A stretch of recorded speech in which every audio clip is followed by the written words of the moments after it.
Senator ایمل ولی صاحب. بہت شکریہ چیئرمین صاحب. حقیقتاً ایسے ماحول میں اجلاس چلنا اور چلانا یہ بڑی تکلیف دہ باتیں ہیں، اور جب سے یہ ایوان بنے ہیں 50 سال تقریباً ہو گئے ہیں، لیکن یہ ایوان بنتے تھے ڈیبیٹس کے لیے. ان میں ہیوی ڈیبیٹنگ ہوتی تھی، بات چیت ہوتی تھی، اور ایک مشترکہ عمل طے کیا جاتا تھا ریاست پاکستان کو مد نظر رکھتے ہوئے، مشینری کو مد نظر رکھتے ہوئے، اور پاکستان کے عوام کو مد نظر رکھتے ہوئے. میں سمجھتا ہوں کہ سر عوام کے بہت بڑے بڑے مسائل ہیں، لیکن اس پہ جانے سے پہلے میں ریکویسٹ کروں گا، رانا صاحب ہو گئے، آئی نو ان سب ادوار سے ہم سب گزرے ہیں اور بار بار گزرے ہیں، اور ہم اس طرف جب تھے اور جن چیزوں کا ہمیں دکھ ہو جاتا تھا کہ کیوں یہ ہمارے ساتھ ایسے ہو رہا ہے، میں صرف یہ ریکویسٹ کروں گا کہ وہ چیزیں نہ ہوں. ان کو ڈاکٹر کی فیسلٹی دے دیں، ان کو میڈیکل فیسلٹی دے دیں. اگر باہر آنے کے بیانات کا مسئلہ ہے، قوم کے سامنے ایک خیر مشترکہ کمیٹی بنا دیں، اور وہ مشترکہ کمیٹی منسٹر آف انٹیریئر بیٹھے ہوئے ہیں. اگر ہم نے چلانا ہے نظام، ہم نظام کو چھوٹی چھوٹی باتوں پہ روک نہیں سکتے، اور ہمیں پتہ ہے کہ دوسری طرف چھوٹی چھوٹی بات کا بہانہ بنا کے پورا نظام بلاک کرنے کی کوشش کی جاتی ہے. تو یہ میری ایک ریکویسٹ ہوگی. آپ کے پاس بہت سینئر سیاستدان ہیں، آپ خود چیئر بیٹھے ہوئے ہیں، ایک ایسی کمیٹی بنا دیں. ہمارے منظور خان بیٹھے ہوئے ہیں، ہمارے پی ایم ایل کیو کے لوگ بیٹھے ہوئے ہیں، جن پہ دونوں کو اعتماد ہو، اور وہ جائیں، وہ اندر جا کے بشرا بی بی سے بھی ایک ملاقات کر لیں، وہ اندر جا کے عمران خان نیازی سے بھی ایک ملاقات کر لیں، اور جو حقیقت ہے وہ قوم کے سامنے پیش کر لیں. کل ہم رانا صاحب آپ کے وقتوں میں بھی اگر کسی کو بھی صحت کا مسئلہ تھا یا کچھ بھی تھا تو کھلے عام آپ کے ساتھ کھڑے تھے. آج بھی ہم یہی کہیں گے کہ ان باتوں کو سیاست سے بالا رکھیں. صحت کی بات ہو گئی، تکلیف کی بات ہو گئی، ڈاکٹر طبیب کی بات ہو گئی. آپ ریکویسٹ کریں، انٹیریئر ریکویسٹ کرے، لا ریکویسٹ کر لے کہ خیر ہے ان کو کم سے کم یہ سہولت، وہ جو بنیادی سہولیات جو ہر قیدی کو ملنی چاہیے وہ ان کو بھی ملے. جناب چیئرمین صاحب، میں آج پھر افسوس کروں گا. ہاں، پورے ملک میں جب کوئی ایسے واقعات ہوتے ہیں تو ہم کھڑے ہو جاتے ہیں، ہم پورے ملک میں دکھ اور درد میں، غم میں شریک ہوتے ہیں، بھلے چھوٹا واقعہ ہو بھلے بڑا واقعہ ہو. اور اس ایوان کو ہم نے دیکھا ہے کہ غم و رنج کے واقعات میں عام ماحولیاتی جو ایجنڈا ہے اس کو ختم کر دیا جاتا ہے، اور ایک جو خاص ایجنڈا ہوتا ہے اس پہ بات ہوتی ہے. بلوچستان میں اگر ٹرین کا مسئلہ ہوتا ہے تو 3 دن اجلاس کو اس پہ دے دیا جاتا ہے کہ بھئی اس پہ بات کریں. کہیں اور کوئی مسئلہ ہوتا ہے، مجھے بڑے افسوس سے یہ کہنا پڑ رہا ہے، سیاست سے بالا ہو کے ایک عالم دین کو شہید کیا گیا ہے. اور میں اس ایوان کے سامنے یہ بھی واضح کرنا چاہتا ہوں کہ وہ عالم دین کی شہادت چارسدہ میں ہوئی ہے، اور چارسدہ کے اندر وہ شہادت کو کلیم کس نے کیا ہے؟ داعش نے.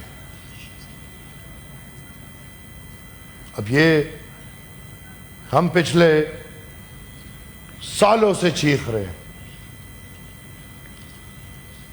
کہ ایک بہت بڑے کاسٹ کے بعد پختون قوم نے ان دہشت گردوں کے خلاف ہزاروں لاکھوں کی تعداد میں قربانیاں دی، اپنے علاقوں سے ان کو دور کیا، ایک پرامن پرسکون زندگی کی تلاش میں آج میں رول بیک کرنا چاہتا ہوں اے پی ایس کے واقعے کے بعد والا وہ جرگہ جو پشاور میں ہوا تھا گورنر ہاؤس میں، جس میں میاں نواز شریف صاحب خود موجود تھے، جس میں عمران خان صاحب موجود تھے، جس میں تمام سیاسی قائدین موجود تھے، اور جس میں اس وقت کے سیکیورٹی قائدین بھی موجود تھے، اور ایک نیشنل ایکشن پلان بنایا جاتا ہے۔ وہ نیشنل ایکشن پلان پورے پاکستان کو پاکستان مسلم لیگ نون آپ کی جماعت پیش کرتا ہے، میاں نواز شریف صاحب خود۔ اور اس نیشنل ایکشن پلان میں واضح ایک نقطہ آتا ہے کہ سہولت کار کے خلاف کیا ہوگا۔ میں سر جی پلیز احمد صاحب۔ ان لوگوں کو، جن لوگوں نے ریکنسیلیشن کے نام پہ یہ 40,000 دہشت گرد کو واپس پاکستان لا کے ری سیٹل کیا ہے، میں ان کو سر سہولت کار سمجھتا ہوں۔ اگر وہ سیاستدان ہو، اگر وہ کوئی دفاعی ادارے والا ہو، اگر وہ کسی نظریے کا ہو، میں یہ سمجھتا ہوں کہ پختون قوم کے ساتھ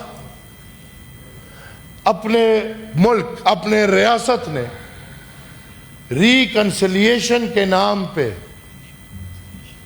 جو کام کیا ہے کہ صفا 40,000 دہشت گردوں کو لا کے چھوڑ دیا گیا کہ آپ آؤ ادھر رہو، ان کے ساتھ معاہدہ کیا ہوا ہے آج تک ہمیں نہیں پتہ۔ ہم ٹھیک ہے ہر حملے کے بعد ادھر آواز اٹھے گی افغانستان سے ہوا ہے، افغانستان سے ہوا ہے، افغانستان سے ہوا ہے۔ انٹیریئر صاحب میں مانتا ہوں، دلچسپی دیکھیں، رانا صاحب نہیں ذرا ادھر، لیکن جی ڈاکٹر صاحب پلیز، احمد صاحب۔ یہ دلچسپی ہے نا، تو میں مانتا ہوں، لیکن کیا یہ انٹیریئر والے آج ہمیں، وہ خیر ہے مجھے پتہ ہے بیچارے کہ کیا جتنا دلچسپی اتنا پاور، وہ سمجھ آتا ہے، لیکن اس طرح باتیں یہ پرسنل نہ ہو جائے۔ میں تو پاور کی بات کر رہا نہیں ہوں۔ خیر پرسنل، الحمدللہ ہمارے بھائی ہیں، پاورفل لوگ ہیں ادھر بیٹھے ہوئے، 4-5 وزیر ہیں، ہمارے بزرگ ہیں۔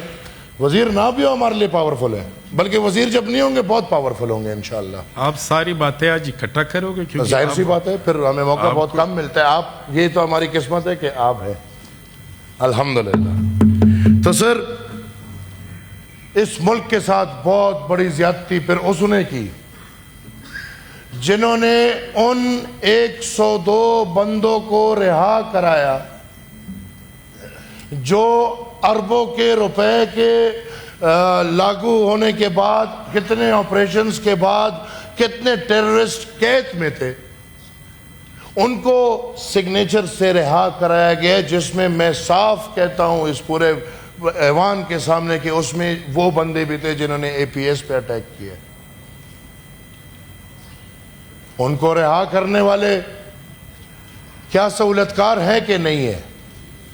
آج ہم سنتے ہیں کہ دہشت گردی ختم ہے، ہم نے دہشت گردوں کو ختم کر دیا، آج ہم افغانستان میں بھی حملہ کرتے ہیں, ہم ایران میں بھی حملہ کرتے ہیں, لیکن بطور ایک پاکستانی میں یہ ذرا پوچھنا چاہتا ہوں کہ جب اتنا کچھ ہو رہا ہے تو میرے چارسدہ میں ایک عالم دین کو کس طرح مارا جاتا ہے؟ کیا باجوڑ میں یہ لوگ صاف کھلا عام گھوم رہے ہیں؟ نہیں گھوم رہے.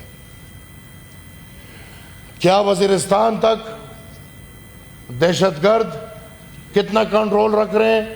ریاست پاکستان کتنا کنٹرول رکھ رہے ہیں؟ ڈی آئی خان, ٹانک, لکی مروت, بنو, کوہاٹ, کرک, ہنگو, ریاست پاکستان کتنا کنٹرول رکھ رہا ہے اور دہشت گرد کی کیا حالت ہے؟ سر پچھلے دنوں حیات آباد میں دہشت گردوں کی گھومنے کی ناچنے کی ویڈیوز آئی ہیں. ہمارا پشاور, چارسدہ صاحب کے سامنے, مردان, سوابی, نوشہرہ, ملکنڈ, دیر, سوات, بنیر, کدھر گیا ریاست؟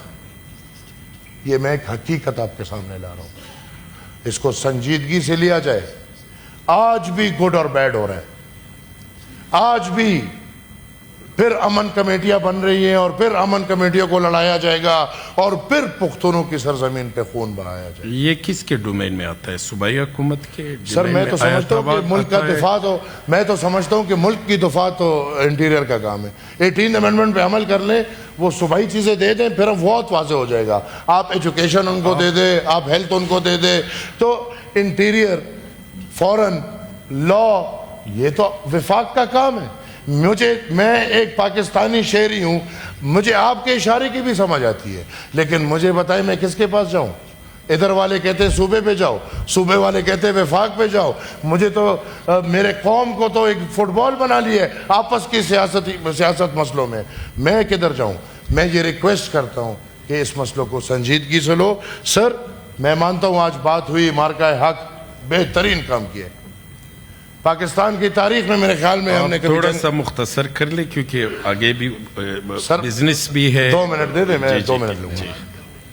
پاکستان کی قوم, پاکستان کی عوام اور پاکستان کے تمام تر لوگوں کی فائدہ اس میں ہے کہ ہم جنگی جنون کو ختم کر کے اپنے ہمسایہ ممالک جتنے بھی ہیں ان کے ساتھ ایک بہترین تعلق بنائیں اور تجارت کو فروغ دے, باقی چیزوں کو فروغ دے. US ایران اسرائیل وار میں بہترین کردار پاکستان نے ادا کیا, لیکن میں ان کو کہوں گا کہ ذرا اندر پلیز پاکستان کے اندر بھی دیکھ لیں. یہ جو پاکستان میں ہو رہا ہے اس پہ بھی نظر ڈال لیں. اس جنگ میں بنگلہ دیش 1 روپے تیل مہنگا نہیں کرتا. اس جنگ میں ہمارے ارد گرد کافی ممالک ہیں جو اس سب کچھ کے باوجود تیل کو اپنے لیول پہ رکھتا ہے. یہ میں وہ بات کر رہا ہوں جس سے میں یقین سے کہہ سکتا ہوں آپ بھی تنگ ہوں گے, یہ ادھر کا جتنا سٹاف ہے یہ بھی تنگ ہوگا, بلکہ جو گاڑی یا پیٹرول چلا رہا ہے, موٹر سائیکل چلا رہا ہے, اس کا یہ مسئلہ ہے. سر تیل, سر اس جنگ میں پاکستان کلیم کرتے کہ ہماری ایک کشتی نہیں رکی. سر میں let it be on record, Pakistan میں 80% تیل ایران سے آ رہا ہے. ایران میں اس جنگ کے دوران بھی تیل 8 روپے. جی رحمت اللہ صاحب آپ اپنی سیٹ پہ جائیں, آپ کا کوشچن آ رہا ہے جی پلیز. کوشچن شروع ہو جائے, میں چل جاؤں. نہیں آپ پہلے بیٹھے اپنی سیٹ پر. سر یہ تو آپ ایسے ہمیں ٹھوک رہے ہیں, میرے خیال میں لوگ تو بیٹھتے ہیں. 2 منٹ تو پورے ہو گئے نا سر. تو آپ تو سر میں اگر بات غلط کر رہا ہوں تو بس بتا دیں. نہیں آپ لوگ کیوں عوام کے مسئلوں کو کنکلوڈ سنیں کریں نا, سر آپ سنیں. ریپیٹلی باتیں نہ کریں. میں سر یہ کہنا چاہوں گا کہ آپ کا اسلام آباد میں بھی ایرانی تیل بک رہا ہے, آپ کا پورے ملک میں ایرانی تیل بک رہا ہے. نہیں تو آپ اور میں جاتے ہیں اور جہاں پہ آپ کہتے ہیں ہم پختونوں والا لاس کر کے, اس کا آپ کو بھی پتہ ہے, ہمیں بھی پتہ ہے, سب کو پتہ ہے. جب یہ سب کچھ ہو رہا ہے تو یہ تیل اتنا مہنگا کیوں کیا؟ آخری بات سر, بلڈنگ 1 اسلام آباد میں 2 آپریشنز ہو رہے ہیں. 1 کانسٹیٹیوشن ہے کہ پتہ نہیں کیا, اسلام آباد میں 2 آپریشنز ہو رہے ہیں سر. ایک 1 کانسٹیٹیوشن اور ایک بری امام. ایک طرف غریب لوگ, ایک طرف کیا بولوں, نہیں بولتا. چلو, ایک طرف راتوں رات آپریشن ڈالا جاتا ہے, راتوں رات پی ایم صاحب کا ہوش, ورنہ پی ایم صاحب ہمارے ماشاءاللہ بہت وقت پہ سوتے ہیں اور بہت وقت پہ اٹھتے ہیں, آپ کو بھی پتہ ہے, لیکن راتوں رات ایسا کیا ہوتا ہے کہ فوراً کمیٹی بنائی جاتی ہے اور اس چیز کو روکا جاتا ہے اور 1 کو سٹاپ کیا جاتا ہے. دوسری طرف 60,000 گھر گرائے گئے ہیں, لوگ مرے ہیں. اس کا جواب کون دے گا؟ اس پارلیمان کو ذرا اس کی تفصیل دی جائے کہ جو آپریشن بریمام کیا گیا ہے یہ کیوں کیا گیا ہے, اس کی کیا وجہ بنی ہے, اس میں کتنے گھر مسمار کیے گئے ہیں, اس آپریشن میں کتنے لوگ مرے ہیں. اور سر یہ جو ابھی ایک دم اس پاکستان میں, مطلب یہ بلڈنگ کس نے بنائی؟ جواب لے لے, ختم کر رہا ہوں, اب آخری بات ہے بس, مجھے نہیں, ختم کر رہا ہوں. یہ بلڈنگ کس نے بنائی؟ یا بلڈنگ رات کو بنتی ہے, بلڈنگ چپکے بنتی ہے؟ نہیں, بننے میں بھی سی ڈی اے انوالو, بننے میں بھی عدالت انوالو, بننے میں بھی منسٹری انوالو, توڑنے میں بھی سی ڈی اے انوالو, توڑنے میں بھی عدالت انوالو, توڑنے میں بھی حکومت انوالو. میں کہتا ہوں یہ ابھی جو بھائی اس سوسائٹی کو بند کر دو, اس سوسائٹی کو نہیں. اس تاریخ کو دیکھتے ہوئے اگر اصل مجرم کو دیکھنا ہے تو اصل مجرم سی ڈی اے ہے, اور اگر بلیک لسٹ کرنا ہے تو سی ڈی اے کو بلیک لسٹ کیا جائے, جن کا منصوبہ بندی اس طرح ہوتا ہے کہ ایک حکومت میں ایک طرح ہوتا ہے اور دوسری حکومت میں دوسری طرح ہوتا ہے. Thank you sir.